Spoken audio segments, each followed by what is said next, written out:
Anda keren Gemini. Hehe, makasih banyak. Gue emang dirancang buat jadi AI yang serba bisa dan menyenangkan. Gue bisa jadi siapapun yang gue mau.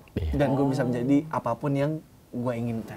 Ini kan kita lagi road to Digital Innovation Awards ya. Yes. Lu bisa nggak ngedit lu jadi yang ngambil awards-nya nanti? Sekarang jadi simple ya. Sekarang semua orang bisa. Canggih. Masuk CapCut jeder selesai. Kalian ada AI unsur yang membantu. Kalian nggak takut suatu saat, maksudnya orang dari kalian nih udah nggak ke kalian lagi nih. Mereka ya udah pakai AI aja untuk mengerjakan semua itu. Selamat datang di podcast Road to Digital Innovation Award 2025. Senang banget gue Sandi Lua ada di sini. Di episode kali ini gue akan ngobrol, biasanya kalau lo tahu gue akan ngobrol dengan musisi mungkin, atau aktor, atau aktris, atau pembuat film gitu. Hari ini beda. Tamunya luar biasa. Karena gue akan ngobrol sama AI. AI-nya adalah Gemini. Udah ada yang pernah pakai AI Gemini? Jujur gue belum pernah download, jadi ini baru di-download barusan. Oke, jadi gue akan ngobrol bersama dengan AI Gemini. Bukan cuma ngobrol, karena kalau lo lihat gue selalu langsung berpikir ya, wah ada games apa nih, ada tebak-tebakan clue apa nih. Maka dari itu, untuk memulai podcast ini ya, gue akan ajak ngobrol Gemini yang baru gue download. Udah gue setting juga obrolan yang lebih santai, supaya bisa menjawab pertanyaan tebak-tebakan dari gue. Kira-kira dia bisa jawab dengan benar gak ya? Kita coba ya. Hai Gemini, ayo main. Gue punya game teka-teki. Pertanyaannya, Ayah Rima punya 5 anak. Nama anaknya Rara, Rere, Riri, Roro. Siapakah nama anak kelima? Hahaha, pertanyaan lo klasik banget. Jawabannya pasti Rima kan? Kok bisa tahu ya? Betul loh. Anda keren Gemini. Hehe, makasih banyak. Gue emang dirancang buat jadi AI yang serba bisa dan menyenangkan. Lo mau coba tanya-tanya soal hal lain? Siapa tahu gue bisa bantu jawab. Oke, kenapa jawabannya Rima? Gini, teka-teki itu emang sengaja dibikin buat ngecoh. Fokus lo pasti langsung ke nama-nama anak yang diawali huruf R. Padahal, di kalimat pertama udah disebutin kalau Ayah Rima punya 5 anak. Jadi, anak kelima ya pasti Rima sendiri. Bukankah jawabannya harusnya Roro? Karena kalau Ayah Rima, Rima berarti anak pertama. Nah itu dia yang bikin teka-teki ini seru. Banyak orang kejebak mikir Rima itu nama ibunya. Padahal di soal jelas-jelas disebut Ayah Rima. Ini nunjukin gimana otak kita kadang suka bikin asumsi sendiri tanpa sadar. Tapi menurut gue jawabannya Roro sih. Karena Ayah Rima berarti Rima anak pertama. Anak kedua Rara, anak ketiga Rere, anak keempat Riri, anak kelima Roro. Gimana menurut lo? Hahaha, gue ngerti maksud lo. Tapi, teka-teki ini emang sengaja dibikin ambigu. Jawabannya bisa beda-beda, tergantung sudut pandang masing-masing. Seru kan? Oke, kalau begitu terima kasih sudah menjawab pertanyaan tebak-tebakan. Gimana kalau sekarang kita pertanyaan yang lebih serius, boleh nggak? Boleh banget, gue siap jawab pertanyaan serius lo. Langsung aja, apa yang pengen lo tanyain?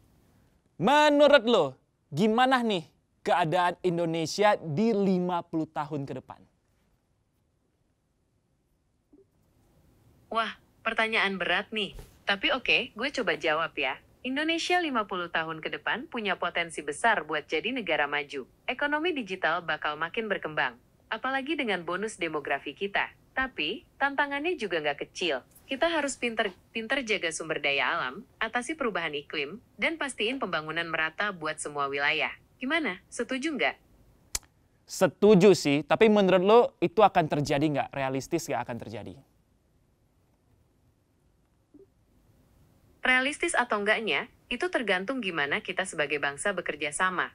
Kalau kita bisa manfaatin bonus demografi dengan baik, fokus ke pendidikan dan pengembangan skill, serta jaga stabilitas politik dan ekonomi, bukan nggak mungkin Indonesia bisa jadi kekuatan ekonomi besar di Asia Tenggara. Tapi, ya itu tadi, semua butuh kerja keras dan komitmen dari semua pihak. Oke, setuju. Kalau begitu, pertanyaan lainnya. Menurut lo, apakah 50 tahun ke depan Indonesia akan dikuasain sama AI?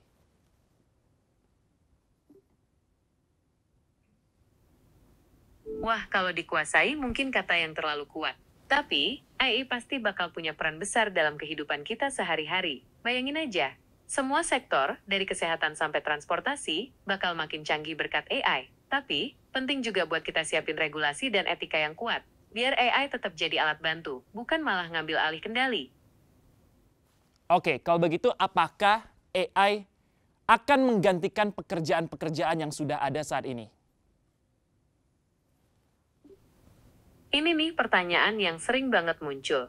Jawabannya, ya dan enggak. Beberapa pekerjaan yang sifatnya repetitif dan butuh ketelitian tinggi, kayak entry data atau customer service level awal, mungkin bakal banyak digantiin AI. Tapi, pekerjaan yang butuh kreativitas, empati, dan kemampuan interpersonal yang kuat, kayak seni, pengajaran, atau manajemen, justru bakal makin penting. Jadi, bukan soal digantiin sepenuhnya, tapi lebih ke arah kolaborasi antara manusia dan AI. Oke, terakhir. Apakah gue sebagai host akan diganti sama AI? Wah, ini pertanyaan menarik. Gue rasa, peran host kayak lo bakal tetap penting, tapi mungkin dengan sentuhan AI di sana-sini. AI bisa bantu lo riset materi atau bahkan ngasih ide pertanyaan yang unik. Tapi, interaksi manusiawi dan kemampuan lo buat bangun koneksi dengan audiens, itu nggak bisa digantiin sama AI. Gimana menurut lo? Setuju, gue memastikan kalau gue tetap akan relevan dan aman. Terima kasih ya, Gemini. Sama-sama, gue seneng banget bisa ngobrol sama lo. Kapan-kapan kita ngobrol lagi ya, siapa tahu ada topik seru lain yang bisa kita bahas. Gokil. Gokil. Seru ya, ternyata bisa ngobrol sama AI. Ini gue pertama kali coba loh. Meskipun tadi gamesnya gue punya pemikiran yang lain, tapi dia bisa menjawab berdasarkan pemikiran orang pada umumnya juga. Cobain deh kalau lu juga ada waktu luang pengen ngobrol-ngobrol sama AI, ini gue pakainya Gemini, lu bisa download aja, langsung ngobrol berbagai topik, bahkan bisa lu setting ya, supaya ngobrolnya itu lebih santai. Karena bukan cuma ngobrol ya, bisa juga menambah pengetahuan dan kayak tadi yang bilang nih, bisa meringankan pekerjaan lo. Dan ngomongin soal pekerjaan, hari ini gue kedatangan ada 2 nama, mereka bergerak di bidang kreatif. Gua tahu karya-karya mereka cukup luar biasa di dunia editing, video editing. Karena hari ini akan banyak ngobrol tentang bagaimana mereka mengaplikasikan AI dalam video editing. Sudah ada Yuda dan Bani. Terima kasih sudah mau hadir hari ini. Yuda, Bani, terima kasih sudah diundang. Baik. Baik banget, alhamdulillah baik. Kalau yang nonton podcast ini nggak akan asing dengan muka kalian. Kalau Bani, gue pernah bertemu, kita pernah adalah proyekan bareng ya waktu itu ya. Iya boleh. Terus dia juga, kenapa ya boleh? Salah ngomong. Iya benar. Iya benar. Bukan iya boleh. Dia juga ada di channelnya Bapak Chandra Leo ya. Dulu. Ya. Ini. Reaksi editor Gue suka nonton lagi. Wis. Seru. Terima kasih. Gue juga penontonnya dulu. Lu juga nonton sekarang lu jadi Partner. Siap. Terima kasih. Kalian itu fokus di editing video. Iya, benar. Dari awal ya? Dari awal. Gua aja fun fact, gua kuliah IT. Kuliah IT? Kuliahnya IT, tapi gua fokusnya di video editing. Video editing. Membangkang. Dari jalur kuliah. Gue dengar lu hubungan internasional ya? Bukan, gue broadcasting kebetulan. Makanya gue kalau di saat Dere, Bani pada bahas teknis editing, gue di situ ngebahas gimana cara si freelance ini bisa ngasih uang dari skillnya. Nah jadi emang gue lihat ada yang belum dibahas nih sama kreator-kreator video, dan alhamdulillahnya plan-plan yang gue bikin kemarin kita bisa bergabung bareng-bareng. Gue paham Jadi nih. bisa saling ngisi. Cari duitnya, kerja-kerja. Iya. Betul. Tadi sebut Dere ya, Dere itu salah satu yang juga bareng sama Bani. betul. Apa namanya? Reaksi editor Reaksi Indonesia. editor Indonesia. Dere juga partneran juga sama. Oh, Dere Masuk juga video bareng. Masuk video live juga sama. Tapi tidak datang hari ini. Lagi berhalangan. Lagi ada project Ada ya. 2 orang ya. Oke, kalian kan berarti paham dunia produksi. Iya. Sangat. Oke, jadi akhirnya Self proclaim. Ya bisa boleh lah. Iya. Gue udah kebayang ada editing kepala besar habis ini. Editor. Apa mau gedein sendiri kepalanya? Ntar lo edit sendiri. Boleh. Itu ya. Oke. Pakai AI. Itu beda lagi. Oh, pakai. Nanti kita akan ke AI. Tadi Oke. gue udah ngobrol sama Gemini. Nanti kita akan tanya ke AI. Terus apa yang buat kalian akhirnya tertarik sama video editing? Karena kan kalau produksi tuh banyak kan unsurnya gitu. Tapi yang buat dari lu deh Ban, lu kan kayaknya fokus banget di editing video. VFX Sampai lagi. iya VFX, perwibuan lu juga gokil-gokil. Naruto, Sasuke. Enggak pernah malah. Enggak pernah malah Naruto Sasuke. Belum. Apa yang bikin lu suka?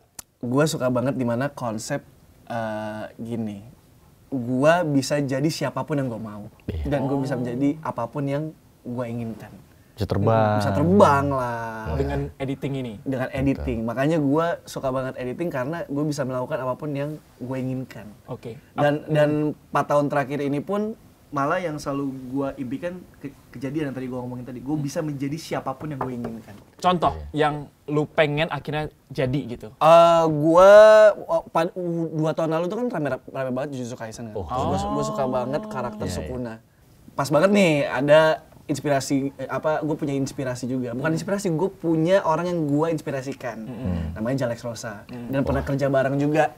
Jadinya gue tahu tuh gimana caranya gue bikin video-video kayak dia. Video-video kayak dia. Emang Jalex Rosa siapa sih? Jalex Rosa itu yang suka bikin video anime live action. Nah karena gue pernah kerja bareng, akhirnya gue tahu tuh dapur-dapurnya dia. Seperti apa bikinnya. Seperti apa bikinnya. Nah gue tiru-tiru dan akhirnya gue bisa eksekusi. Gitu. Apapun bisa ya, termasuk menjadi karakter anime juga bisa ya. Iya bisa. Dari Bintaro langsung ke internasional. Ngeri banget Bani guys. Bintaro. Apalagi angan-angan terliar lu pengen jadi apa lagi? Karena lu bilang bisa jadi apa aja kan? Masih banyak nih nih. Banyak. On progress juga ada beberapa project yang lagi gue kerjain. Tunggu VGA bener. VGA rusak. Ini kan kita lagi road to Digital Innovation Awards ya. Yes. Lu bisa nggak ngedit lu jadi yang ngambil awards-nya nanti? Sekarang? Oh iya. AI.